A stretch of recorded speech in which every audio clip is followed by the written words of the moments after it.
In this lesson, we will learn how to use HTML to format and style text on a web page. One of the most basic ways to format text in HTML is to use heading tags. Heading tags are used to create headings and subheadings on a web page, H1 being the largest and H6 being the smallest. For example, to create a level 1 heading, you would use the following code. H1 tag, this is heading of level 1. And when you save and go to your browser, you see the biggest heading by the H1 tag. Now let's go back and create a bunch of others.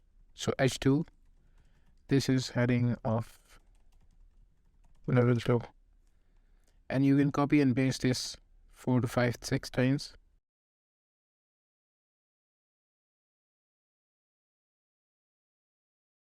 Now you can see the H1 tag displays this kind of heading, H2 displays this kind of heading, and the H6 displays this kind of bold text like heading.